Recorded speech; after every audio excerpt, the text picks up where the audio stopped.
My name is Rachel, and I am the Thrifty Crocheter, and I have put away all my Christmas stuff.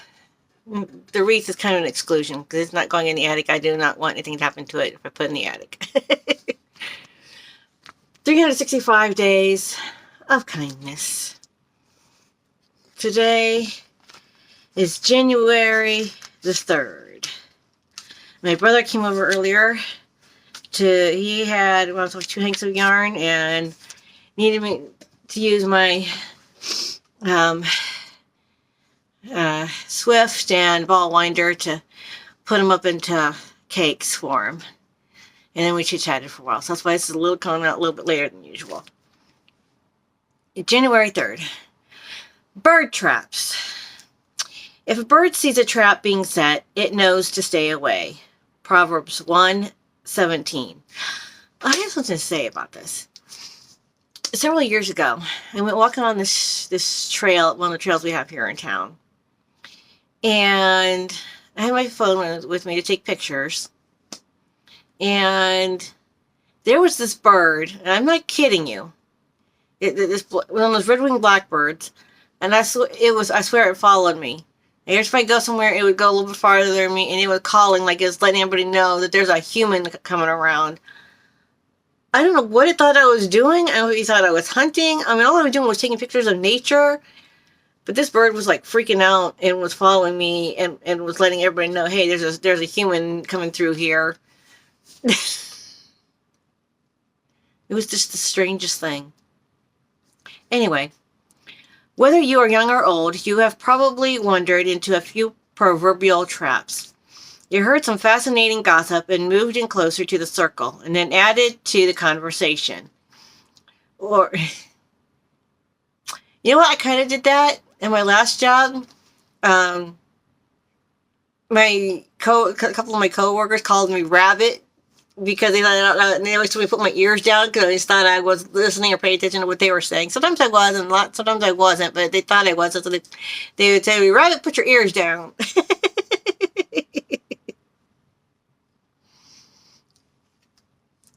Or what about those times you indulged in overspending to make yourself feel better? A lot of these mistakes seem harmless, but if they are not healthy for you or others, they will ultimately take root as regret. The warning in this proverb is simply about recognizing the triggers that set you in unhealthy patterns. It could be a person, a place, or a certain corner of your mind that leads you toward that trap you don't want to get stuck in. Learn those triggers, and just like a bird that stays away from the known traps, figure out how to stay away from yours. Act of kindness. Choose to have a judgment-free day. Speaking of judgment-free day, there is a particular gym that also they refer to themselves as a judgment-free zone. But they also have a lunk alarm for somebody who's acting like a lunk, which I think is still being judgy. But anyway, that's my opinion. Daily guidepost for grandmothers.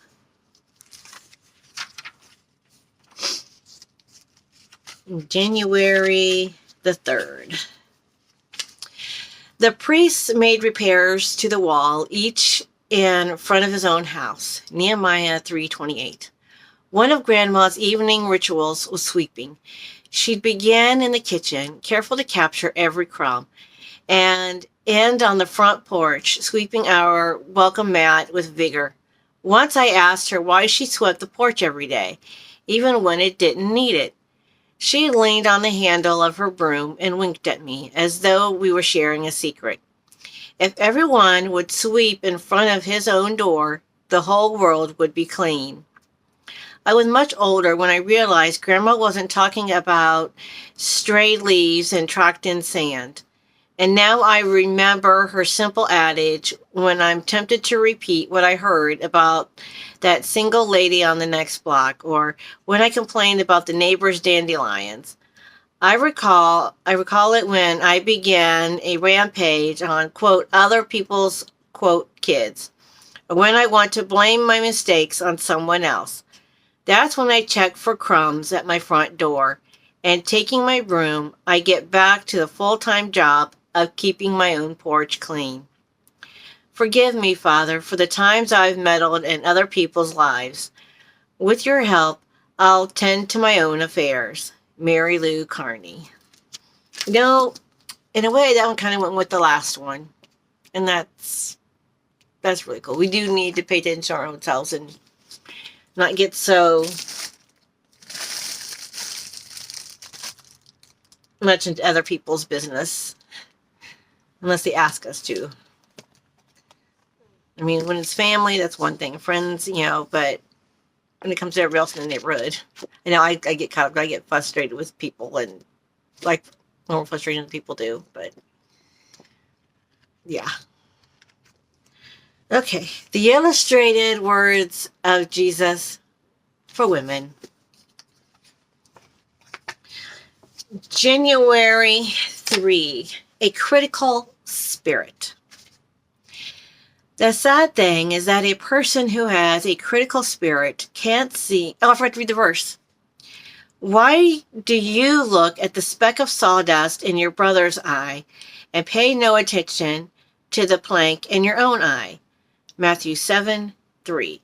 And he's not talking about your literal brother. He's talking about people. It's like, why are you worried about somebody else when you're not paying attention to what you're doing? Because you're doing the same thing. All right, start over. The sad thing is that a person who has a critical spirit can't seem to see her own issues, only the faults of others. She'll find something to criticize about pretty much everyone, and she is not a very fun person to be around. Nope. Jesus' words are a challenge to get real and not let yourself be one of those critical women. Be honest with yourself and deal with your own issues instead of criticizing others. Every woman is responsible for her own choices. So don't criticize someone else's behavior, but ignore or justify your own. Search me, God, and know my heart. Test me and know my anxious thoughts. See if there is any offensive way in me, and lead me in the way everlasting. Psalm 139, verses 23 and 24. Well, I'd say all three of those went together. You know what? Sometimes that happens when I'm reading these verses. So they'll somehow go together. And I think that is really, really cool. When that happens, I always call that a God wink, like a God coincidence. All right. Our infamous prayer square. This small swatch of yarn has been woven with prayers.